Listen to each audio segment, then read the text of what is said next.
Un cours en miracle, chapitre 3, la perception innocente, section 6, le jugement et le problème de l'autorité.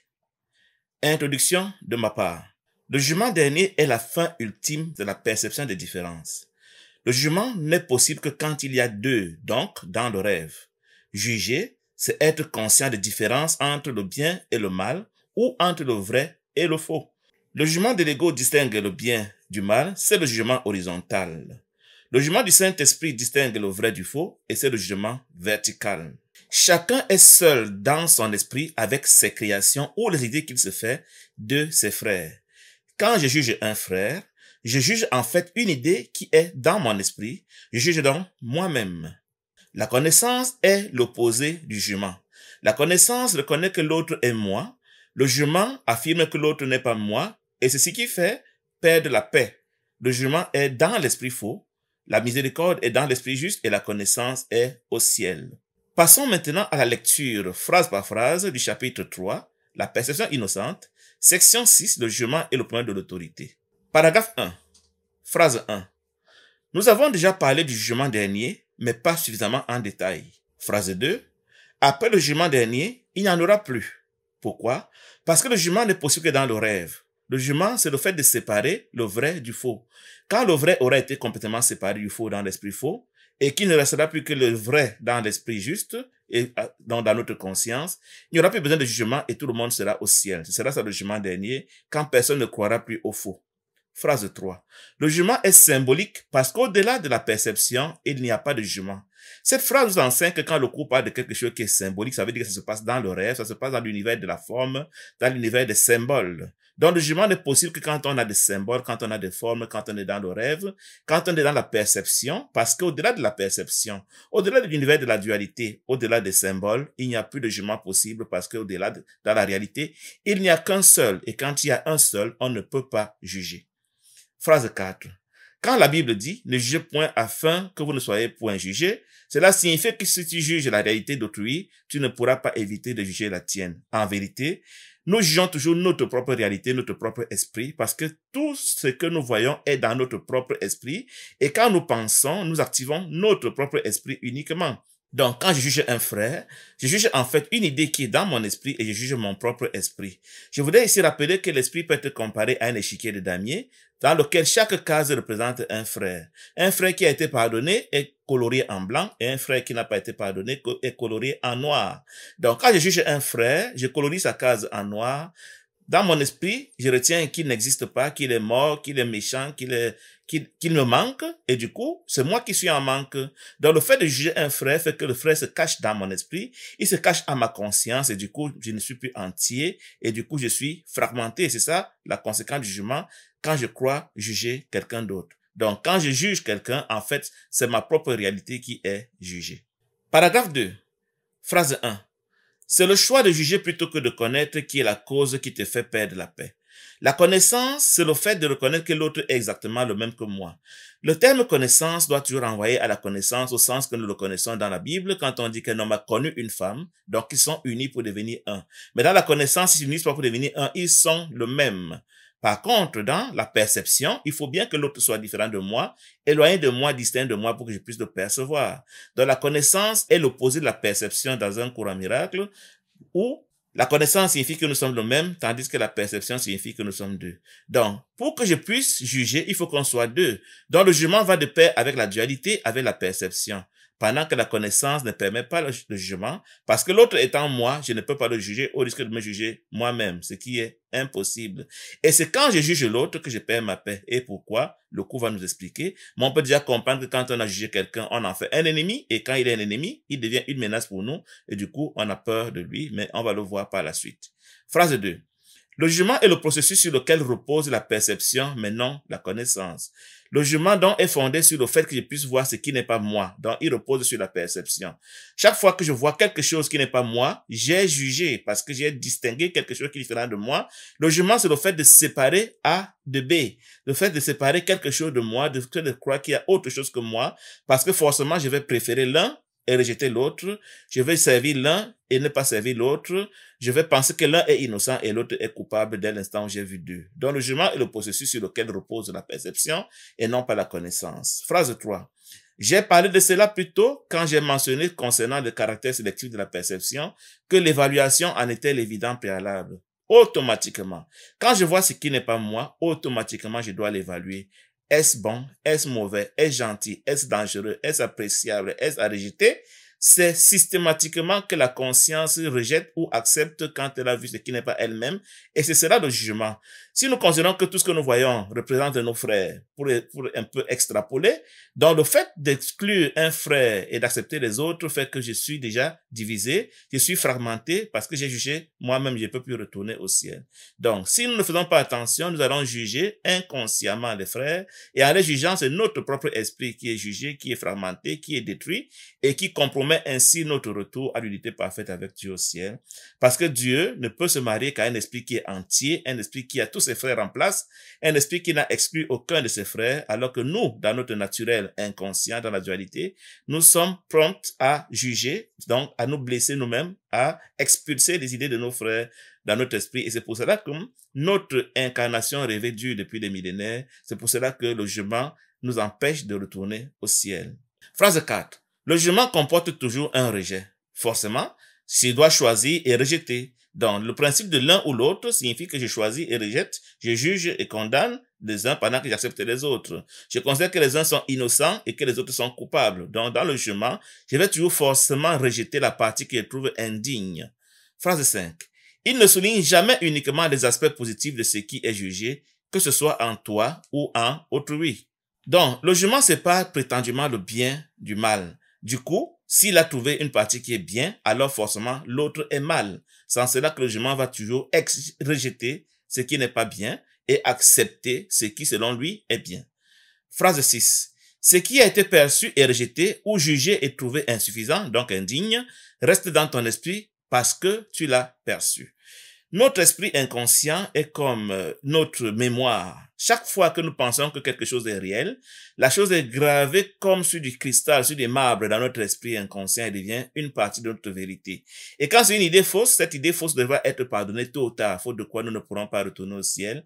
Parce que c'est l'esprit inconscient qui doit être guéri, qui doit être purifié, qui doit être sanctifié, qui ne doit avoir que les idées de Dieu pour que nous puissions retourner au ciel. Donc, quand nous percevons quelque chose et nous le jugeons, nous croyons que nous l'avons rejeté, mais en fait, elle se cache dans notre esprit inconscient pour dire, par peur d'être jugé, je vais me rendre invisible à sa conscience pour ne plus être jugé. Pour autant, la chose n'est pas partie. Et si la chose est donc une idée fausse, cette idée fausse va faire que nous ne pourrons pas retourner au ciel parce que nous avons encore des impuretés, nous avons encore des insanités, nous avons encore des folies dans notre esprit inconscient. Donc, ce que nous jugeons et croyons l'avoir rejeté n'a jamais été rejeté parce qu'il n'y a que mon esprit quand je pense. Donc, il n'y a rien d'autre en dehors de mon esprit. Ce que je rejette prétendument n'est pas rejeté. C'est tout simplement refoulé à la cave de mon esprit jusqu'au jour où ça va remonter pour être pardonné ou alors encore jugé une fois de plus et retourner à sa cachette en attendant que je le pardonne à la prochaine occasion qui pourra venir dans 2, 3, 4, 5, voire 50 vies. Mais il faudra que j'ai pardonné tous mes jugements pour que je sois libéré, pour que je sois affranchi, pour que je sois trouvé digne de m'unir au Christ,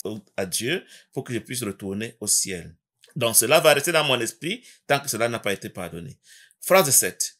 L'une des illusions dont tu souffres est de croire que ce que tu as jugé et rejeté n'a aucun effet. Donc, croire que ce que j'ai jugé et rejeté n'a aucun effet est faux. Non seulement j'aurai peur, mais ça va laisser un vide dans mon esprit parce que cela va se cacher dans mon esprit et mon esprit ne sera plus entier. Ça a donc un effet dramatique que d'avoir jugé parce que juger non seulement va apparaître comme un danger pour moi. Voyez-vous, quand nous décédons, nous voyons deux types d'entités. Nous voyons des entités lugubres qui ressemblent à des démons et nous voyons des entités lumineuses qui ressemblent aux anges. Les entités lumineuses correspondent à nos frères à qui nous avons pardonné, pendant que les entités démoniaques correspondent à nos frères à qui nous n'avons pas pardonné ce que nous avons refoulé dans notre inconscient.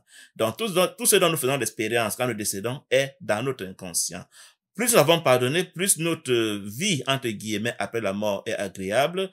Moins nous avons pardonné, moins nous avons le bonheur parce que nous rencontrons nos frères non pardonnés qui nous apparaissent comme des démons. Phrase 8. Cela ne peut pas être vrai à moins de croire aussi que ce que tu as jugé et rejeté n'existe pas. Si du moins nous pouvions vraiment croire que ce que nous avons jugé n'existe pas, ça n'aurait pas un effet sur nous. Mais forcément, ce n'est pas le cas. Quand nous le jugeons, c'est parce que nous croyons que c'est là et que c'est réel. D'abord, s'il n'y avait pas quelque chose, on ne jugerait pas ce qui n'est pas là. Donc, une fois que j'ai jugé et rejeté, je crois que je l'ai abandonné, je l'ai isolé, je ne sais pas moi où je l'ai abandonné, mais ça reste dans mon esprit attendant l'occasion d'émerger pour être pardonné à nouveau ou pour me faire peur quand je décéderai sous la forme d'un démon. Phrase 9. De toute évidence, ce n'est pas ce que tu crois, sinon tu n'aurais pas jugé. De toute évidence, si j'ai jugé, c'est que je crois que la chose est réelle. Et quand je l'ai jugée, elle s'est cachée dans mon esprit inconscient. Phrase 10. Peu importe, en définitive, que ton jugement soit juste ou faux. Donc, le jugement juste ou faux, ça ne veut rien dire. Puisque le jugement va toujours expulser, rejeter, condamner. Puisque le jugement va toujours créer une blessure dans mon esprit, un vide dans mon esprit, un manque dans mon esprit, dès l'instant où j'ai rejeté, à juste titre ou de manière injustifiée, je vais en subir les conséquences, en ce que mon esprit ne sera plus entier et je ne pourrai donc plus rentrer au ciel parce que Dieu ne peut pas m'épouser tant que j'ai abandonné un seul de mes frères derrière moi. Il ne peut m'épouser, donc s'unir à moi, me connaître seulement si mon esprit est entier parce que j'ai pardonné à tous mes frères et que tous sont confortables dans mon esprit et qu'aucun n'a peur d'être jugé pour se cacher à ma conscience. Phrase 11. Dans les deux cas, tu places ta croyance dans l'irréel. Donc, que le jugement soit bien fondé ou mal fondé, je place ma croyance en l'irréel qui signifie que je crois qu'on peut diviser parce que tout jugement divise. Tout jugement avec l'ego divise. Donc, que j'ai droit, raison ou tort, dès l'instant où j'ai jugé, j'ai divisé mon propre esprit et j'ai compromis mon illumination, j'ai compromis mon retour au ciel. Phrase 12. Cela est inévitable, quel que soit le type de jugement, parce que le jugement implique la croyance que tu peux faire une sélection parmi la réalité. Donc, nous devons tous nous imaginer que tout dans l'univers sont nos frères, même si c'est apparemment des objets, encore que les corps que nous voyons ne sont pas nos frères, mais nous considérons que l'arbre, la voiture, la maison, que sais-je encore sont nos frères. Dès l'instant où je les juge et que je crois que cela est réel, alors j'ai compromis mon illumination. Il n'y a pas d'exception à cela. Donc, pour ne pas juger, qu'est-ce qu'il doit faire? Le cours me conseille, on le verra certainement par la suite, de penser que tout est le même. Si tout est le même, alors je ne pourrai plus juger. Mais dès que je crois qu'il y a des différences entre les illusions, ou je crois qu'il y a des différences entre mes frères, forcément et automatiquement, je vais préférer les uns et rejeter les autres. Forcément, je vais juger. Et le jugement n'a jamais de justification. Il va toujours blesser mon esprit. Il va toujours me faire perdre. Imaginons un instant qu'un frère, puisque les corps ne sont que des marionnettes autant que les arbres et les maisons, qu'un frère, dans la conscience, se soit identifié à un arbre, autant, pourquoi pas? Pourquoi pas un animal? Et que je juge cet animal et que je juge cet arbre en pensant qu'il est réel, je dirais que je n'ai jugé qu'un animal ou qu'un arbre, mais je ne sais pas les conséquences derrière. Les conséquences, c'est que c'est un frère s'identifiant à cet arbre que j'ai jugé et du coup, il va se cacher à ma conscience et il attendra le jour où je vais le pardonner pour prendre sa place légalement dans mon esprit. Paragraphe 3, phrase 1. Tu n'as aucune idée de l'immense délivrance et de la paix profonde qui viennent d'une rencontre totalement dépourvue de jugement avec toi-même et avec tes frères. Si nous pouvions vivre sans jamais juger. Parce que j'ai reconnu que mon frère est exactement le même que moi. C'est-à-dire qu'il a les mêmes besoins que moi. C'est-à-dire qu'il a le même esprit juste que moi. Il a le même esprit faux que moi. Il est conduit par le Saint-Esprit autant que moi. Il est conduit par l'ego autant que moi. Reconnaissant donc cette égalité radicale avec mon frère, reconnaissant que nous avons le même but, à savoir que nous voulons tous de retourner au ciel et que tout ce que nous faisons dans le monde n'est rien, aussi longtemps que je ne pense pas ainsi, je vais forcément juger. Mais si je pense ainsi, le cours me dit que je vais vivre dans une paix profonde incroyable, à savoir apprendre que toutes les illusions sont les mêmes et que tous mes frères sont les mêmes. Ainsi que tous mes frères ont chacun l'esprit juste comme moi, ils ont chacun l'esprit faux comme moi et ils ont chacun le désir, la volonté de retourner au ciel comme moi. Donc nous sommes en train de mener le même combat, je n'ai donc pas à les combattre alors que nous sommes tous en train de nous noyer et que nous devons tous échapper de la noyade. Phrase 2. Quand tu reconnais ce que tu es et ce que sont tes frères, tu te rends compte de ce que juger de quelque façon que ce soit n'a aucune signification. Donc si tu as reconnu que tes frères sont les mêmes que toi et qu'ils sont tous Dieu comme toi, tu comprends que juger Dieu, juger ce qui est le même que toi est signe de folie. Ça ne peut pas faire sens. Phrase 3. En fait, ce qu'il signifie est perdu pour toi précisément parce que tu les juges.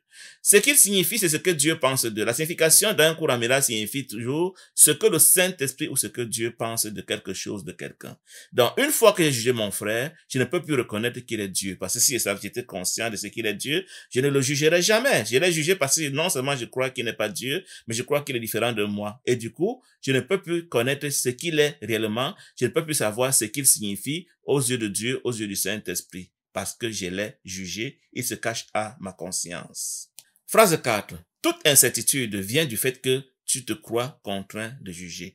Donc, je suis incertain parce que je préfère voir mon frère fragmenté. Je préfère le voir non entier. Et en cela, je ne peux plus être certain.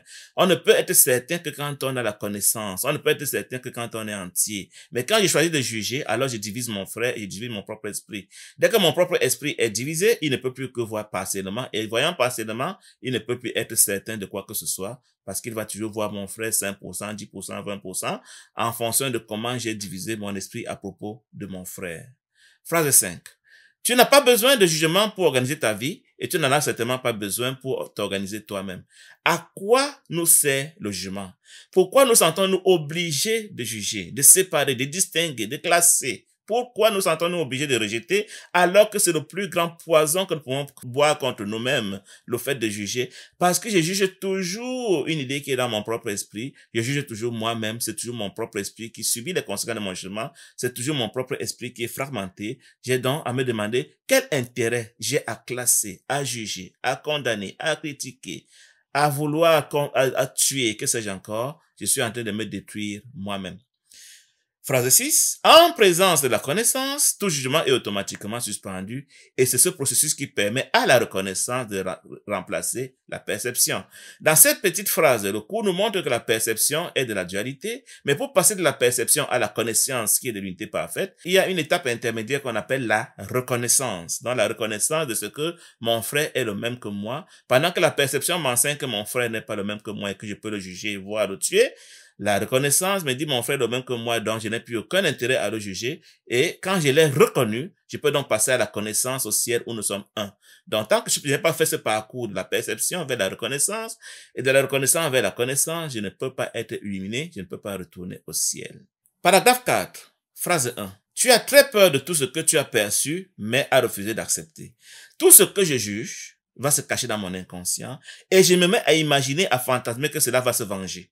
Et non, effectivement, quand je décède, c'est cela que je vois sur la forme des démons. C'est pour ça que j'ai peur de ce que j'ai jugé, parce que je me demande qu'est-ce qu'ils sont bien en train de mijoter comme plan de vengeance contre moi. Donc, la peur est souvent la conséquence de ce que je crois avoir rejeté quelque chose. Je m'attends à ce que la chose se venge d'avoir rejeté. Si je considère que mon esprit est l'univers tout entier et que je juge un frère, je suis en train de dire, toi, tu ne dois pas exister. Toi, je t'expulse de mon univers. C'est très grave comme décision. Mais si en même temps je crois que celui que j'ai expulsé a le moindre pouvoir, alors je vais sombrer dans la peur de sa vengeance. Et du coup, c'est une des raisons pour lesquelles nous avons peur. Nous avons expulsé Dieu de notre esprit et nous en avons peur. Et quand nous ajoutons à la chose en expulsant nos frères de notre esprit, nous continuons à entretenir notre peur. Parce que chaque frère est le même que Dieu. Le frère expulsé est parti avec Dieu. Et nous-mêmes, nous sommes détruits. Parce que si mon esprit n'est plus entier, je deviens rien. Étant donné que l'entièreté est tout, quand je ne suis pas entier, je suis rien. L'opposé de tout, c'est rien. Je ne suis pas 10%, 20%, 60%, 70%, ou on est 100% entier, ou on est rien. Donc, en enlevant un frère de mon esprit, de mon royaume devient une illusion. C'est pour cela que ce monde est une illusion, parce que ce monde n'est pas entier. L'entièreté fait la réalité et la fragmentation fait l'illusion. Phrase 2. Tu crois que, parce que tu as refusé d'accepter ton frère, tu as perdu le contrôle sur lui. Effectivement, puisque quand je l'ai jugé, il se cache à ma conscience, je perds le contrôle sur lui, et du coup, je ne peux plus m'assurer de ce qu'il peut faire contre moi. Donc, c'est cela qui fait que j'ai peur quand j'ai jugé mon frère. Je perds le contrôle sur lui, et je m'attends à tout moment à ce qu'il me fasse une lâcheté et qu'il se venge pour me détruire. Du coup, j'ai peur. Phrase 3. C'est pourquoi tu le vois dans tes cauchemars, ou sous d'agréables guisements dans ce qui semble être tes rêves plus heureux. Donc, quand j'ai jugé en termes de bien, la chose peut me paraître lumineuse. Quand je l'ai jugée en termes de mal, elle peut me paraître comme démoniaque. Dans l'un ou l'autre cas, ça m'empêche de m'éveiller, ça m'empêche de m'illuminer. Parce que forcément, si j'ai jugé, alors il y a un qui a été bien pour moi. Et cela donc apparemment doux, gentil, angélique avec moi quand je le rencontrerai après mon décès. Et l'autre que j'ai traité de mal, de méchant, l'autre dont j'ai abusé, l'autre que j'ai détruit, je le rencontrerai sous la forme de démon si je crois que ce que j'ai fait est réel. Phrase 4. Rien de ce que tu as refusé d'accepter ne peut être amené à la conscience. Tout ce qui est jugé ne peut pas être ramené à la conscience sauf pour être pardonné. Donc, une fois que je juge quelque chose, comme il n'y a rien d'autre, il n'y a aucun autre endroit où la chose peut aller, elle se cache dans mon inconscient, elle remontera un jour au détour d'une épreuve ou alors d'une lecture ou d'une situation que je ne contrôle pas. La situation va remonter pour que je la pardonne. Et si je ne pardonne pas, elle rentre encore dans mon inconscient pour attendre une occasion d'être pardonnée. Aussi longtemps que je n'aurai pas ainsi pardonné à tout ce que j'ai jugé, je ne pourrai pas m'éveiller, je ne pourrai pas être illuminé, je ne pourrai pas retourner à ma réalité immortelle au ciel. Phrase 5. Ce n'est pas dangereux en soi, mais tu en as fait quelque chose qui te paraît dangereux. Voyez-vous, quand nous voyons les démons, quand nous décédons, ils semblent nous faire peur. Mais l'expérience a montré que si nous cessons de jouer avec eux, si nous cessons d'avoir peur d'eux, si nous leur disons Dieu est amour et non peur, ils vont disparaître. Donc même les démons les plus hideux que nous pouvons voir quand nous décédons ne sont en rien dangereux, sauf si nous avons peur d'eux, sauf si nous croyons qu'ils sont réels. Donc, ce que nous avons rejeté et refoulé, nos frères que nous avons rejetés, ne sont pas d'autant plus dangereux que ça, mais c'est nous-mêmes qui allons nous imaginer qu'ils sont devenus des démons et qu'ils sont dangereux parce qu'ils sont des démons. Alors ils vont tenir des fourches et des crocs pour nous faire peur aussi longtemps que nous jouons avec eux.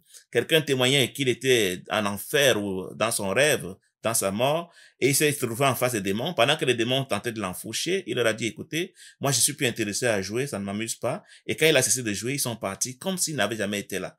Donc c'est la peur qui fait que nous rendions ces images dangereuses, que nous les appelions des démons, alors qu'elles ne sont pas aussi dangereuses que ça. Ce ne sont que des pensées auxquelles nous pouvons donner des fonctions, et elles font ce que nous voulons qu'elles fassent, même quand ça paraît être Satan, les démons ou l'enfer.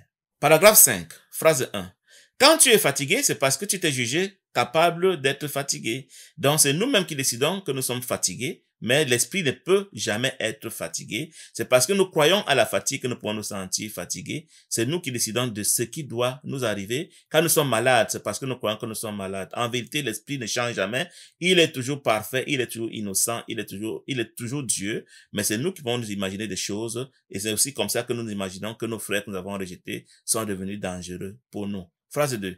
Quand tu ris de quelqu'un, c'est parce que tu l'as jugé indigne. Donc le sarcasme qui peut apparaître comme une blague, en vérité, dit le cours, c'est une manière de dire que le frère est indigne et mérite qu'on s'en moque. Si vraiment nous savons que le frère est Dieu, on ne ferait pas du sarcasme même sur le frère. Donc c'est ce que le cours dit. Il nous conseille, même pour s'amuser, de ne pas être sarcastique envers nos frères. Phrase 3. Quand tu ris de toi-même, il faut que tu ris aussi des autres, ne serait-ce que parce que tu ne peux pas supporter l'idée d'être plus indigne qu'ils nous sont. Même l'auto-sarcasme contre nous-mêmes, dit le cours, est déjà très risqué, parce qu'il a un fond d'inconscient à dire, si je peux rire de moi-même, alors je peux rire des autres. Et si je peux rire des autres, c'est une forme de jugement assez masqué, assez tendancieux, mais qui peut avoir ses effets de nous empêcher de nous éveiller. Donc c'est un conseil à ne pas être sarcastique avec les frères, avec les autres, avec nous-mêmes, même au nom de l'humour, même au nom de la blague. C'est une manière d'estimer qu'ils sont indignes. Personne ne ferait jamais des blagues dégradantes sur un roi ou sur Dieu parce que nous trouvons qu'ils ne sont pas indignes. Donc, quand nous en faisons à propos d'un frère, nous sommes en train d'exprimer notre indignité, même si ça semble être une simple blague, ça semble être quelque chose que nous ne prenons pas au sérieux. C'est limite, limite, limite. Phrase 4. Tout cela te fatigue parce que c'est essentiellement décourageant. La fatigue, très souvent, veut dire qu'on opère avec l'esprit faux. Donc, quand j'opère avec l'esprit faux, parce que j'ai été sarcastique, ça va me décourager. Donc, à la longue, je vais me demander, mais pourquoi je ne parviens pas à être illuminé? Pourquoi je ne parviens pas à être comme le Saint-Esprit? Alors que c'est cette petite chose apparemment anodine que je fais, qui m'identifie à l'esprit faux, donc pour me fatiguer, et à la longue, qui pourront donc me décourager et me dire, finalement, le salut est très compliqué, finalement, je ne sais pas si je vais y arriver. Phrase 5. Tu n'es pas réellement capable d'être fatigué, mais tu es parfaitement capable de te lasser. Donc, nous sommes toujours dans l'esprit juste. L'esprit faux n'est que l'écran que nous croyons être notre réalité. Il n'est qu'une illusion, mais nous sommes capables de nous identifier à lui, mais nous ne pouvons pas être fatigués en ce que nous avons choisi de nous identifier à être réellement lui. C'est un peu ça la nuance qu'il y a entre s'identifier à l'esprit faux et être vraiment l'esprit faux. C'est impossible d'être l'esprit faux, mais on peut s'identifier à lui croyant qu'on est lui. Nous sommes l'esprit juste, nous sommes les représentants du Saint-Esprit, nous sommes toujours dans l'esprit juste, à rêver que nous sommes dans l'esprit faux et que donc nous sommes fatigués. Phrase 6. L'effort qu'exige le jugement incessant est pratiquement intolérable. Quand nous jugeons, spirituellement, ça nous fatigue. Finalement, ça nous détruit, même si nous n'en sommes pas conscients. Imaginons que chaque frère apporte un ratio de force à notre esprit. Imaginons qu'il n'y a que 10 frères et que chaque frère nous apporte 10% de force. Quand nous excluons un frère, nous perdons 10% de notre force spirituelle. Si on en exclut 2, on perd 20%. C'est pour cela qu'aujourd'hui, nous sommes pratiquement rien, parce que nous avons très souvent expulsé de notre esprit tous nos frères avec ce qu'ils nous auraient apporté comme contribution en énergie et en vie et en contribution en reconnaissance de ce que nous sommes réellement. Donc nous sommes d'autant plus fatigués que nous ne sommes pas conscients de ce que nous sommes Christ. Parce que Christ ne peut pas être fatigué, Dieu ne peut pas être fatigué. Phrase 7. Il est quand même curieux qu'une aptitude aussi débilitante, aussi folle, soit tellement chérie. Il est incompréhensible combien nous aimons le jugement. Il est incompréhensible combien nous accrochons au jugement. C'est incroyable. Une activité aussi destructrice que le jugement, qui détruit seulement nous-mêmes, ne parvenons pas à lâcher prise là-dessus. Ça dépasse tout entendement. Phrase 8. Or, si tu souhaites être l'auteur de ta réalité, tu persisteras à t'accrocher au jugement. Si tu veux jouer à être Dieu, tu vas continuer à juger parce que quand on juge, c'est parce que nous avons en toi de fond notre conscience la pensée d'être Dieu. Donc le fait de vouloir juger, c'est une manière de dire je veux être Dieu sur mes frères, je vais décider de leur sort parce que je suis leur créateur. C'est cela qui nous pousse à désirer, à vouloir toujours juger. Ainsi nous devenons l'auteur, le créateur de la réalité parce que nous avons jugé nos frères. Figurez-vous, chaque frère a une idée dans mon esprit. Donc quand je les juge, je me sens Dieu à la place de Dieu. Je crois donc gouverner la création et ça me fait croire que je suis quelque chose alors que je ne suis rien. Phrase 9. Tu considéreras aussi le jugement avec frayeur, croyant qu'un jour il sera utilisé contre toi. Évidemment, quand on juge, on s'attend à ce que celui qu'on a jugé nous juge aussi un jour. Donc, le jugement est agréable quand on le prononce contre les autres, mais il a l'effet retort que nous sommes convaincus inconsciemment que nous serons aussi jugés un jour. C'est pour ça qu'il est écrit dans la Bible, par exemple, ne jugez pas et vous ne serez pas jugés. Ne condamnez pas et vous ne serez pas condamnés. En vérité, quand nous jugeons, nous sommes jugés déjà nous-mêmes automatiquement parce que notre esprit a été divisé et ça nous a exclus du ciel. Nous allons croire que c'est Dieu qui nous a jugés pour nous rejeter en enfer, selon les croyances bibliques, alors que c'est nous-mêmes qui nous sommes jugés et du coup, en jugeant mon frère, je me suis jugé moi-même. Et au jour du soi-disant jugement, au jour de mon décès, il va dire, Dieu m'a jugé, il m'a abandonné hors du ciel, il m'a envoyé en enfer. Pourtant, c'est moi-même qui me suis jugé. Donc, ne jugez pas et vous ne serez pas jugés. Ne condamnez pas et vous ne serez pas condamnés. Phrase 10. Cette croyance ne peut exister que dans la mesure où tu crois à l'efficacité du jugement comme arme de défense pour ta propre autorité. Donc souvent, nous croyons que nous jugeons pour nous établir comme autorité, pour nous établir comme Dieu, alors nous jugeons les autres. Mais tant que nous allons croire ainsi, nous allons continuer à juger. Mais si nous comprenons que le jugement est plutôt destructeur contre nous à tous égards, nous allons abandonner la croyance en le jugement. Nous allons être miséricordieux sans limite. Nous allons apprendre à reconnaître que notre frère est nous. C'est le seul moyen de ne pas juger que de voir l'égalité. Dès qu'il n'y a pas égalité, le jugement est automatique. Je dois prendre l'un et rejeter l'autre. C'est pour cela qu'un cours en miracle a vocation à nous apprendre à reconnaître l'égalité en toutes choses. L'égalité des frères, en ceci que nous avons la même nature qu'eux, et l'égalité des objets, en ceci qu'ils sont tous rien. Si un objet est rien, alors je peux le juger sans conséquence. Si je suis convaincu qu'il n'est rien. Mais si je pense qu'il est réel, il a beau être un objet, ça va compromettre ma santé d'esprit. Paragraphe 6, phrase 1. Dieu n'offre que miséricorde. Puisque Dieu ne reconnaît que lui-même en tous ses fils, il ne peut donc pas juger. C'est nous qui avons inventé la pensée du jugement et l'avons assigné à Dieu. Dieu ne peut pas juger parce que Dieu sait que son fils est le même que lui, étant donné que Dieu n'engendre que les dieux et que chacun engendre son espèce. Comment Dieu va-t-il juger Dieu si c'est que son fils est Dieu? Quand bien même son fils ferait semblant de rêver de quitter le ciel, et il pourrait penser que c'est le péché pour Dieu, il ne va lui répondre que par la miséricorde pour dire, fils, tu n'as rien fait. Tu ne peux pas me quitter parce que nous sommes un. Parce que si tu me quittes, c'est moi qui ai quitté. Donc, puisque tu peux pas quitter, alors moi non, je peux pas quitter. Oui, tu peux rêver, tu peux fantasmer, mais pour moi, ça ne compte pas comme quelque chose qui mérite punition, qui mérite jugement. Tu ne peux recevoir que ma miséricorde, ma grâce et mon amour éternellement. Phrase 2. Tes paroles ne devraient refléter que la miséricorde, car c'est ce que tu as reçu et c'est ce que tu devrais donner. Donc, pour avoir la miséricorde, il faut forcément penser que l'autre est le même que moi. Dès l'instant où l'autre n'est pas le même que moi, je ne peux pas avoir de la miséricorde pour lui. Je vais toujours préférer un à lui ou lui à quelqu'un d'autre. En cela, chacun des deux étant mes frères, j'aurais donc jugé, j'aurais condamné qui, moi-même en croyant condamner quelqu'un là dehors. Donc, normalement, en tant que fils de Dieu, pensant comme mon père, mes paroles ne devraient refléter que de la miséricorde Et pour ce faire, le cours m'encourage à percevoir l'égalité radicalement entre mes frères et moi et à percevoir l'égalité entre tous les objets, toutes les illusions comme étant rien. Parce que j'ai reçu la miséricorde de mon Père comme attribut de son esprit, alors c'est la miséricorde que je devrais donner à tous, sans compromis, sans hésitation. Je dois apprendre que le mal n'existe pas, que les inégalités n'existent pas, que les différences n'existent pas. C'est ce qui peut m'aider à ne plus jamais juger. Phrase 3. La justice est un expédient temporaire ou une tentative pour t'enseigner la signification de la miséricorde. C'est parce que nous avons appris à juger que le cours utilise ce que nous avons inventé dans le rêve pour nous enseigner la vérité. Donc nous utilisons la justice dans le rêve dans le but de rentrer à la miséricorde. Donc une sorte de justice qui va juger dans l'égalité, qui va dire je ne juge pas parce qu'ils sont les mêmes, c'est-à-dire une manière d'utiliser une justice, c'est du Saint-Esprit, et du coup ça m'enseigne la miséricorde. Si on n'avait pas appris à juger, on n'aurait pas besoin de tout ce stratagème de jugement pour apprendre la miséricorde. Phrase 4. Elle juge uniquement parce que tu es capable d'injustice. Donc, c'est parce que nous sommes capables d'injustice, du bien et du mal, que nous pouvons aussi apprendre à juger l'égalité en disant les deux sont égaux, donc je ne juge pas et j'apprends ainsi la miséricorde. Sinon, le concept de la justice n'existerait pas dans la pensée de Dieu, dans le système de pensée d'unité parfaite, dans la réalité de Dieu. On ne peut pas juger parce que tous sont le même esprit et il n'y a pas deux choses, tous sont Dieu. Paragraphe 7, phrase 1. J'ai parlé de symptômes différents et à ce niveau, les variations sont presque infinies.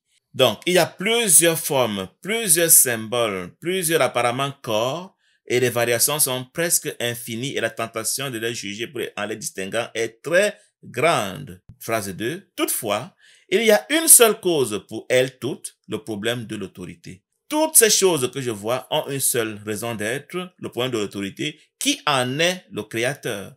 Si elles ont le même créateur, alors elles sont la même chose. Phrase 3. C'est la racine de tous les maux. La racine de tous les conflits dans notre univers, dans notre humanité, est de savoir qui est mon créateur.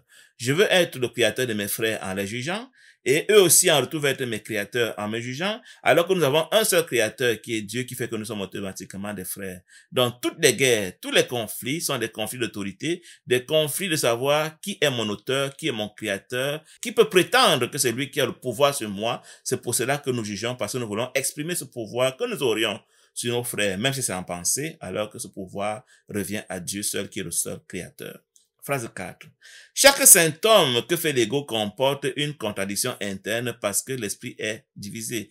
Les symptômes sont ici appelés, on pourrait dire que ce sont les idées de l'ego, comme les miracles sont les idées du Saint-Esprit. Donc, chaque symptôme, chaque idée de l'ego est divisée. C'est pour cela qu'elle comporte une contradiction interne. Je rappelle, en regardant l'image que j'ai affichée, qu'on a deux types d'idées. On a les idées entières et les idées divisées. L'idée entière est celle qui ne peut servir que le Saint-Esprit à 100% et l'ego à 0%.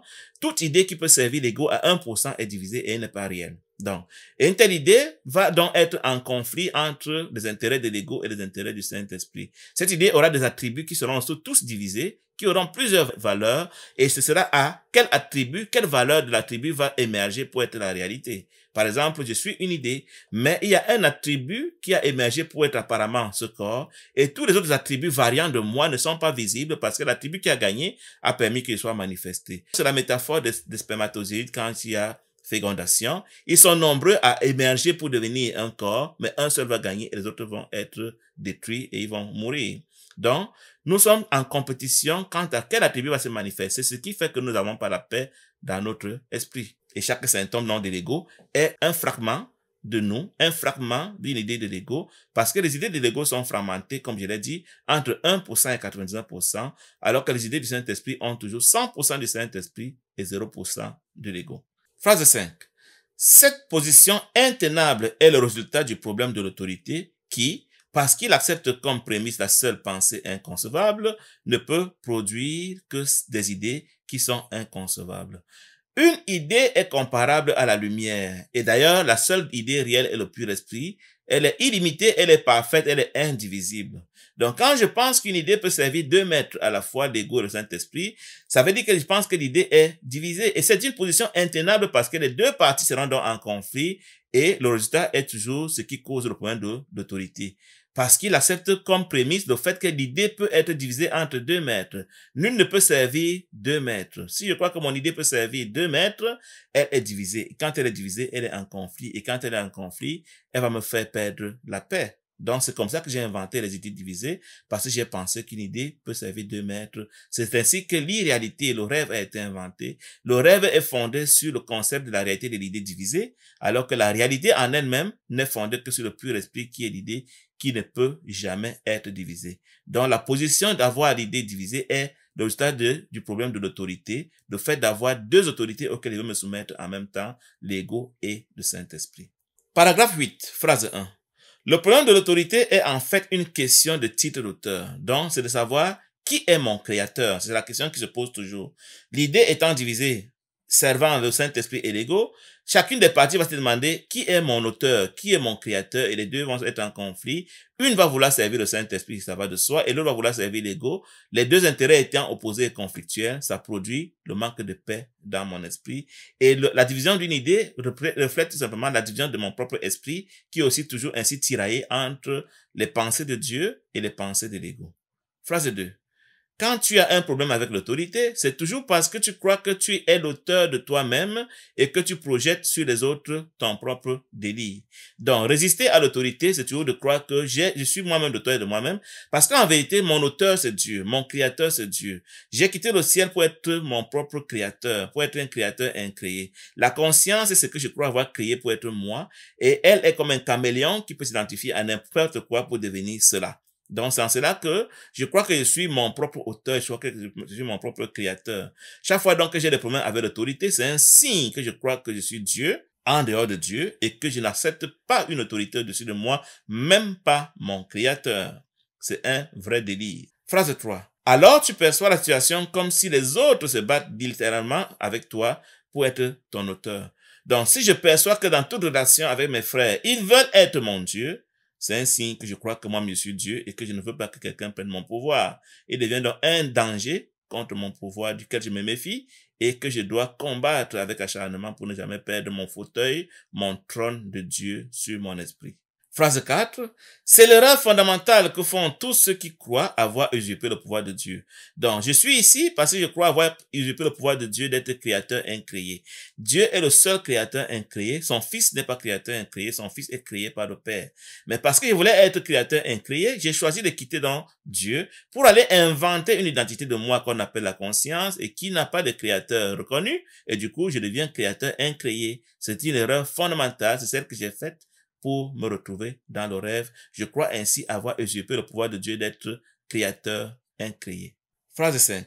Cette croyance leur fait très peur, mais Dieu n'en est guère troublé. Croyant que j'ai pu usurper le pouvoir de Dieu, inconsciemment j'ai peur de sa vengeance. J'ai volé son pouvoir et j'ai peur de sa vengeance. C'est ce qui fait que je refuse de retourner au ciel. C'est pour cela que j'invente toutes les défenses et tous les subterfuges dans mon rêve qui vont garantir que je ne rentre pas au ciel. Et pourtant, Dieu, sachant que je n'ai jamais quitté le ciel, que je n'ai pas pu usurper son pouvoir, la preuve, je n'ai rien pu faire de réel, il ne peut pas être fâché de moi, il ne peut même pas se préparer à me punir parce que je suis toujours dans ses bras au ciel, même si je suis en train de rêver d'être en dehors de lui. Phrase 6. Il a toutefois très hâte de la défaire, non pour punir ses enfants, mais seulement parce qu'il connaît qu'elle les rend malheureux.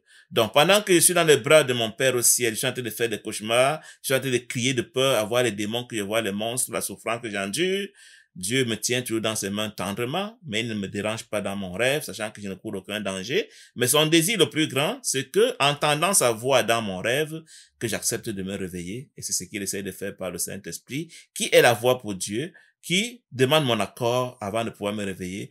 Parce que s'il me réveille sans mon accord, je vais avoir une grande panique qui pourra même me détruire plus que ce que j'avais d'être dans le rêve. Et il attend que je demande moi-même à vouloir me réveiller pour qu'il me réveille avec beaucoup de douceur, étape par étape, pardon par pardon, jusqu'à ce que je me retrouve au ciel un jour. Phrase 7. Aux créations de Dieu est donné leur véritable titre d'auteur, mais tu préfères être anonyme lorsque tu choisis de te séparer de ton auteur. Quand j'accepte que Dieu est mon créateur, qu'il est mon auteur, parce que je suis le même que lui, je deviens automatiquement co-créateur avec lui. Quel mérite, quelle grâce, quel privilège. Mais quand je choisis de croire que je suis séparé de lui, je deviens un anonyme, je deviens rien. Et en tant que rien, je ne suis plus auteur de quoi que ce soit. Oui, je vais imaginer que je suis l'auteur des objets, l'auteur des illusions, mais les illusions n'existent pas. Et même cette partie de moi qui croit être l'auteur des illusions est une illusion. Donc le fait de quitter le ciel, le fait de vouloir être l'auteur de moi-même a tout comme des avantages pour moi, n'est d'aucun intérêt parce que je deviens rien, je deviens un anonyme, je n'ai plus de création et moi je ne suis plus rien. Phrase 8. Étant incertain de ton véritable titre d'auteur, tu crois que ta création était anonyme. Puisque je ne sais plus qui j'étais et que je ne sais même pas si je suis véritablement un auteur, un créateur dans mon rêve, je crois dans mon rêve que je n'ai pas de créateur, j'ai oublié Dieu, ma création était anonyme, c'est-à-dire que j'ai oublié mon créateur, je n'ai plus aucune relation avec lui, je n'ai plus aucun souvenir de lui, parce que dans le rêve, je ne me suis pas sûr d'être un vrai créateur. Alors, si je n'ai pas de créateur dans le rêve, peut-être aussi dans la réalité, je n'ai pas de créateur. J'en parle parce que les livres en parlent, mais je n'ai aucune expérience d'avoir un créateur dans la réalité que j'ai oublié. Phrase 9.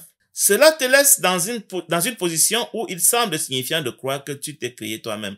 Tant qu'à faire, si je n'ai plus aucune autre réalité que le rêve et que je n'ai pas de créateur dans le rêve, finalement, je me suis créé moi-même. Finalement, je peux me douter de ce que Dieu existe et qu'il est quelque part où je suis en relation avec lui. Parce que cette expérience me fait défaut, il me reste simplement à croire que forcément je suis né d'un Big Bang. Je suis né c'est pas moi, d'une explosion mystérieuse et miraculeuse, mais de Dieu, non. C'est pour cela que je crois que la science a raison à me dire qu'il n'y a pas de Dieu et que je suis né d'une évolution, ou que je suis né, ma foi, de mes parents, qui sait, ou que je suis né, ma foi, du Big Bang et toutes autres choses qu'on peut inventer, l'immigration des autres planètes, tout, sauf Dieu, parce que j'ai oublié Dieu, je n'ai plus aucun souvenir de lui, alors je me dis, tant qu'à faire, je me suis créé moi-même. Et c'est ce que je voulais. J'ai quitté le ciel parce que je voulais être créateur incréé. Et je me suis enseigné cela et je le crois aujourd'hui dur comme fer, au point d'avoir refoulé l'idée de Dieu dans mon inconscient, au point de ne plus être conscient de qui il est et de ce qu'il est mon créateur. Phrase 10. Cette dispute pour le titre d'auteur a laissé une telle incertitude dans ton esprit qu'il pourrait même douter que tu existes réellement. Donc, le fait de ne plus savoir qui est mon créateur fait que mon esprit est dans l'incertitude totale. Mon esprit est divisé. Mon esprit est fragmenté entre des parties qui veulent croire qu'il y a un Dieu et des parties qui pensent qu'il n'y a pas de Dieu. Je ne sais plus où mettre la tête. Donc, du coup, je suis perdu dans mon rêve à croire que je n'ai pas de créateur et que moi-même, peut-être, je n'existe pas. Même si je crois exister. Mais je ne sais pas qui je suis. D'où l'importance de la célèbre maxime connais-toi toi-même. Aussi longtemps que je ne sais pas que je suis Dieu, je suis une illusion et en tant que tel, je ne me connais pas. Paragraphe 9, phrase 1. Seuls ceux qui remettent tout souhait de rejeter peuvent reconnaître qu'il est impossible qu'eux-mêmes soient rejetés. Dans le jugement est cette propension que j'ai à choisir pour rejeter une partie et accepter d'autres. Si j'apprends à ne plus jamais rejeter, donc à ne plus jamais juger, et que le jugement perde toute signification dans ma conscience et dans mon esprit, je comprendrai que je n'ai pas à craindre d'être jugé un jour, parce que le jugement n'existera plus dans mon inconscient. Mais si j'ai la pensée du jugement dans mon inconscient, dans mon système de pensée, forcément, je craindrai d'être jugé un jour par plus grand que moi. Pourquoi pas par mes frères, si jamais ils deviennent plus puissants que moi? Donc, nous avons tout intérêt à apprendre à ne plus juger pour reconnaître que nous ne sommes pas capables d'être jugés, parce que le concept du jugement aura disparu de notre univers privé, de notre système de pensée. Phrase 2. Tu n'as pas usurpé le pouvoir de Dieu, mais tu l'as perdu. Tu es Dieu. Tu es le même que Dieu. Tu as le pouvoir de Dieu et tu ne l'as pas usurpé pour en faire ton pouvoir personnel. Tu l'as toujours en commun avec Dieu, mais tu l'as oublié. C'est ce que ça veut dire ici. Tu as oublié que tu as le pouvoir de Dieu, que tu as l'usufruit de tous les attributs de Dieu, que tu es le même que ton Père, mais tu ne l'as pas usurpé pour en faire ta propriété individuelle. L'idée, c'est que nous étions co-créateurs avec Dieu au ciel et puis nous avons voulu être créateurs d'un univers autonome où nous sommes seuls Dieu. En cela, nous croyons avoir usurpé le pouvoir de Dieu. Nos pensées sont notre univers personnel et personne ne connaît nos pensées, ce n'est nous-mêmes. C'est ce qui fait notre séparation. Et le cours dit, ce n'est qu'une illusion, ce n'est pas réel. Nous n'avons rien fait de tel en réalité. Nous n'avons pas usurpé le pouvoir de Dieu, mais nous l'avons simplement perdu. Nous avons perdu l'accès à son pouvoir. Nous avons perdu l'usufruit de son pouvoir parce que nous avons cru qu'on a pu le dérober pour nous enfermer dans un univers illusoire que nous croyons être le nôtre, que nous croyons être réel. Phrase 3. Heureusement, perdre une chose ne signifie pas qu'elle est disparue. Donc, quand je perds mes clés, elles n'ont pas forcément disparu. Heureusement que quand je perds le pouvoir de Dieu, ça ne veut pas dire qu'il a disparu. Si j'en ai plus conscience, ça ne veut pas dire qu'il a disparu. Quelque chose pourra se faire. Phrase 4. Cela signifie simplement que tu ne te rappelles pas où la chose est. Donc, nous avons simplement oublié où est le pouvoir de Dieu, mais il n'est pas pour autant perdu. Donc, le cours a vocation à me faire recouvrer ma mémoire de Dieu, à me rappeler où est Dieu afin que je me souvienne de ce que je suis Dieu. Et pour ce faire, je dois d'abord recouvrer la mémoire de l'égalité, la mémoire de la paix, pour que je puisse entrer en communion avec Dieu et me souvenir que nous sommes le même. Donc, l'existence de ce qui apparemment a disparu ne dépend pas de ton aptitude à l'identifier ou même à la situer. Quelque chose qui est perdu, est-ce que tu peux encore l'influencer? Est-ce que tu peux encore lui donner l'identité? Est-ce que tu peux encore la situer? Non, sinon ce ne serait pas perdu, mais la chose reste quand même là où elle est. Donc, le trousseau de clés que j'ai perdu est posé là où il est. Il va pas devenir un crocodile ou un serpent parce qu'il s'est caché à ma vue. Il va pas disparaître parce qu'il s'est caché à ma vue, simplement que je ne le vois pas, mais il reste là où il est. Phrase 6. Il est possible de regarder la réalité sans porter de jugement en connaissant simplement qu'elle est. C'est possible de faire l'expérience de vivre sans jamais juger, à la seule petite condition, avec l'aide du Saint-Esprit, d'apprendre que tout est le même. Dès qu'il y a égalité, le jugement se tait. Donc c'est possible de vivre dans ce monde sans juger. Contrairement à ce que nous croyons que nous sommes obligés de toujours juger, non, le cours nous dit, il y a des moyens de vivre dans ce monde sans juger, et c'est ceux qui ont appris à vivre sans juger qui sont illuminés, qui ont quitté le rêve. Paragraphe 10, phrase 1. La paix est l'héritage naturel du pur esprit. La paix est ce que j'obtiens quand je ne juge plus. Quand je ne juge plus, mes frères sont tous des miracles. Quand ils sont tous des miracles, ils sont tous 100% Saint-Esprit, 0% égaux. Et du coup, ils ne peuvent plus être en conflit. S'ils ne sont plus en conflit, je suis en paix. C'est pour cela que le cours dit que la paix est le but de ce cours, de ce curriculum, et non pas la connaissance. La connaissance au ciel. Avant d'arriver à la connaissance, je dois d'abord atteindre la paix. La paix signifie que j'ai pardonné à tous mes frères, c'est-à-dire que je ne crois plus qu'un seul parmi eux peut servir l'ego, et je sais que tous ne peuvent servir que le Saint-Esprit à 100%. Et quand ils semblent servir l'ego, ce n'est pas eux, c'est une marionnette qui est en train de faire des choses bizarres pour me tromper, pour me séduire, parce que mon frère en lui-même est toujours le Christ de manière non négociable. Phrase 2. Chacun est libre de refuser d'accepter son héritage, mais il n'est pas libre d'établir quel est son héritage. Le seul héritage qui est le nôtre dans le rêve, c'est la paix. Le seul héritage qui est le nôtre, c'est l'esprit qui est restauré dans l'entièreté afin que nous soyons en paix. Donc nous ne pouvons pas choisir un autre héritage. Oui, on peut choisir dans la folie. On peut choisir que l'argent, la nourriture, le sexe, c'est pas moi quoi, les relations, la famille, la santé, et tout le bien et le mal qu'on a dans l'ego, c'est notre héritage. Mais c'est un héritage insignifiant parce qu'il ne nous ramène pas au ciel. Le seul héritage qui nous amène au ciel, c'est la paix. La paix signifie que mon esprit est guéri parce que mes frères ne sont plus en conflit les uns contre les autres. Mes idées ne sont plus en conflit les unes contre les autres. Alors, je retrouve la paix. Chaque fois que je suis pas en paix, c'est que deux idées dans mon esprit sont en conflit, en train de se battre. Et je le ressens comme un manque de paix. Pour ce faire, il faut évidemment que je crois que mes idées sont divisées. Si elles ne sont pas divisées, je ne pourrai jamais faire une telle expérience. Phrase 3. Le problème sur lequel chacun doit se décider, c'est la question fondamentale du titre d'auteur. Je dois toujours me demander, est-ce que je veux avoir comme auteur moi-même ou je veux avoir comme auteur Dieu, c'est-à-dire créateur? C'est la question qu'on doit se poser. Donc, être vigilant pour Dieu veut dire j'ai choisi Dieu comme mon auteur, comme mon créateur. À défaut d'être vigilant pour Dieu, j'ai choisi moi-même ou alors l'ego pour être mon créateur. Dans la question fondamentale que je dois me poser, le problème sur lequel chacun doit se décider est de savoir, est-ce que je veux être mon propre auteur qui décide de mes propres pensées sans Dieu, ou alors je veux que Dieu soit mon auteur afin que je sois co-auteur avec lui. La décision est la mienne, mais aussi longtemps que je n'aurais pas choisi d'être co-auteur avec Dieu, je ne pourrais pas m'éveiller pour être illuminé afin de rentrer au ciel. Phrase 4. Toute peur provient finalement, et parfois même par des chemins tortueux, du déni du titre d'auteur à Dieu.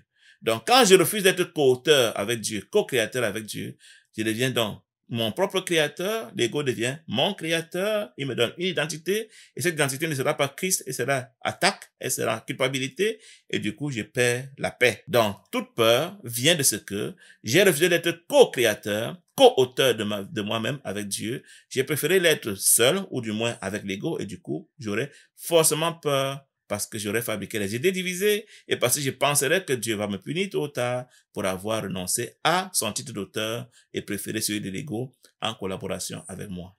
Phrase 5. L'offense n'est jamais faite à Dieu pour autant, mais seulement à ceux qui le nient. Ce faisant, quand je rejette l'autorité de Dieu, et ça n'enlève rien à Dieu.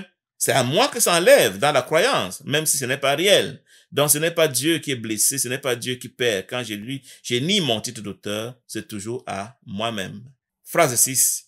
Nier son titre d'auteur, c'est te nier à toi-même la raison de ta paix, si bien que tu ne te vois toi-même que par des segments. Donc, quand je suis avec Dieu, quand je suis co-auteur de moi-même avec Dieu, je suis entier, je ne suis pas fragmenté. Mais quand je nie le titre d'auteur de Dieu, quand je refuse d'être co-créateur de moi-même avec Dieu, je nie à moi-même la raison de ma paix, je nie à moi-même ce qui peut me permettre d'être en paix. Je perds mon entièreté, je deviens fragmenté et je me vois comme des segments séparés. L'idée est la suivante. Quand je suis créateur avec Dieu, je me crée Saint-Esprit, je me crée Christ et je suis 100% Saint-Esprit et 0% égaux. Mais une fois que je refuse que Dieu est mon créateur, alors tous mes attributs sont fragmentés comme les brindilles d'un balai, un balai à brindilles, et chaque brindille aura le pourcentage 1%, 2%, 3%, je sais pas moi quoi, 99% au maximum, mais jamais 100% parce que je suis fragmenté et c'est à moi-même que j'aurais fait mal parce que je ne serais plus entier et je ne pourrais plus m'éveiller pour retourner au ciel. Tout ça dépend de comment je vois mes frères. Parce que mon frère étant une idée dans mon esprit, dès que je le vois fragmenté, je suis fragmenté, je perds ma paix. Phrase 7. Cette étrange perception, c'est le problème de l'autorité. Donc, c'est toujours à cause du problème de l'autorité. Où je suis co-créateur de moi-même avec Dieu, je suis entier. Où je suis co-créateur de moi-même avec l'ego et je suis fragmenté. C'est cela qui décide de ma santé d'esprit dans le premier cas et de la maladie dans le second cas. Donc, de ce que je peux être illuminé dans le premier cas, où je suis condamné à continuer de rêver dans le second cas. Paragraphe 11, phrase 1. Il n'en est pas un qui ne se sente emprisonné d'une façon ou d'une autre. De ceux qui ont choisi d'être leur auteur à eux-mêmes avec l'ego, ils vont se sentir prisonniers parce qu'ils sont limités. Le fait d'être un corps, c'est déjà une limite. Le fait de ne pas être partout, c'est déjà une limite. Donc, on est prisonnier quand on est limité dans sa liberté de se mouvoir, d'agir, de faire, de penser, que sais-je encore. Donc, une fois qu'on a cessé de s'identifier au Saint-Esprit et qu'on est devenu un partenaire de l'ego, on est fragmenté, on est des petits segments, on est des petits pourcentages. Un d'eux va émerger pour devenir le corps que j'ai choisi, mais tous les autres que j'ai abandonnés sont là. Et même le corps que j'ai choisi ne sera que le produit dans des idées divisées, et je vais continuer à penser que les idées divisées sont réelles, et elles vont donc continuer à être en conflit et me faire perdre ma paix. Phrase 2. Si cela est le résultat de sa propre libre volonté, il doit considérer sa volonté comme n'étant pas libre. Sinon, la circularité du raisonnement dans cette position serait très apparente. Si vraiment perdre la liberté est la décision de ma liberté d'être libre, je ne sais pas comment on peut le dire, je suis libre, alors j'ai choisi de ne pas être libre. C'est un raisonnement qui est circulaire. Donc, forcément, si je suis libre, alors je vais vouloir être libre et de penser librement et devenir libre. Donc, forcément, si je suis limité, ça veut dire que je ne suis pas libre. Mon incarcération dans ma pensée, dans mon système de pensée, est manifestée par ceci que je crois aux limites et les limites s'appliquent donc à moi. Phrase 3. Une volonté libre doit conduire à la liberté. Donc, si je suis vraiment libre, alors je dois être illimité. Si je ne suis pas illimité, alors je ne suis pas libre et ma volonté n'est pas libre. La volonté peut être comparée à l'expression du système de pensée. Le système de pensée, c'est l'ensemble de pensées auxquelles je crois. La volonté est celle que j'active pour faire ce que je voudrais qu'elle fasse. Donc, on peut considérer la volonté comme le fait de penser, le système de pensée étant moi. Je suis dans un système de pensée qui a une volonté, c'est-à-dire qui permet à ses pensées de s'exprimer pour faire ce qu'il veut voir manifester. Phrase 4. Le jugement emprisonne toujours parce qu'il sépare des segments de la réalité à l'échelle instable de souhait. Donc, quand je juge, comme on l'a dit, on divise, on fragmente, on crée des petits morceaux, des petits segments. Et en cela, il faut choisir l'un d'eux. Et quand je choisis l'un, je rejette les autres. Et du coup, ce que j'ai choisi n'étant pas entier, je deviens instable. D'ailleurs, dans le rêve, ce qui fait le changement, c'est le basculement entre les différents fragments de moi-même. Apparemment, j'ai grandi, apparemment, j'ai évolué, mais c'est tout simplement que je passe d'un fragment plus petit à un fragment plus grand, entre guillemets, un fragment moins intelligent à un fragment plus intelligent, ainsi de suite. Et on croit que j'ai grandi en intelligence, en physique et que sais-je encore, alors que c'est tout simplement des basculements. Je suis donc instable dans mon identité. Je passe d'un fragment à l'autre. Phrase 5. Les souhaits ne sont pas des faits. Un cours à miracle distingue les faits des souhaits. Un fait, c'est quelque chose qui est réel au sens d'un courant miracle, et un souhait, c'est quelque chose qui est fragmenté, dont on n'est pas sûr, dont on est incertain. Quand je souhaite, je ne suis pas sûr de moi, mais quand c'est un fait, j'ai la certitude, parce que c'est 100%. Donc, cette petite nuance peut être retenue dans la phrase 5. Les souhaits ne sont pas des faits, parce que le fait est certain, alors que le souhait est incertain et le souhait est instable. Phrase 6. Souhaiter, cela implique que vouloir ne suffit pas. Donc, il oppose encore ici souhaiter, le souhait avec le vouloir. Quand on veut, on est certain. Quand on souhaite, on n'est pas certain. C'est comme si on suppliait. Mais quand on sait de quoi on parle, on veut, c'est comme un ordre. C'est comme une décision qu'on prend parce qu'on sait qu'on est certain. C'est aussi un opposé à apprendre. Le vouloir est opposé au souhait dans un cours en miracle. Dieu veut, mais l'ego souhaite, parce que l'ego n'est pas sûr de lui. Quand je suis dans le rêve, je ne peux que souhaiter, mais quand je suis dans la réalité, il n'y a qu'une seule chose, alors je ne peux que la vouloir. Phrase 7. Or, pas un, dans son juste esprit, ne croit que ce qu'il souhaite est aussi réel que ce qu'il veut. Quand on est dans l'esprit juste et qu'on a vu que ce que je veux est 100% et ce que je souhaite est 1%, 2%, je ne peux pas croire que ce qui est 100% a le même niveau de réalité que ce qui est 1%. Donc, ça, c'est dans l'esprit juste. Mais dans l'esprit faux, je me suis enseigné à croire que ce qui est 10% a la même valeur que ce qui est 100%, ce qui est bien sûr un signe de folie. Mais c'est comme ça, dans nos rêves, on est des fous qui croyons que ce qui n'est pas entier, ce qui n'est pas illimité, peut être réel comme le Saint-Esprit, peut être réel comme Dieu. Phrase 8. Au lieu de chercher premièrement son royaume, comme le dit la Bible, tu devrais dire, voulez premièrement son royaume. Quand je sais que c'est 100% entier, je ne peux que vouloir, je n'ai plus à chercher. On cherche quand on est incertain, alors que dans la réalité, on veut, parce qu'on sait qu'il n'y a qu'une seule chose. Et tu auras dit, en pensant ainsi, je connais ce que je suis, je sais que je suis entier, et j'accepte mon propre héritage, je suis le Fils de Dieu, je suis Dieu, il n'y a pas d'alternative, il n'y a rien d'autre en dehors de moi. Ainsi, je n'ai pas à chercher, j'ai à vouloir retrouver la mémoire de ce que je suis, l'entièreté, et ce que je suis, le Fils de la perfection, et donc je suis parfait. Fin de la lecture d'un cours en miracle, phrase par phrase, au chapitre 3, la perception innocente, section 6, le jugement et le problème de l'autorité. Je vous remercie, au plaisir, à bientôt, bye bye.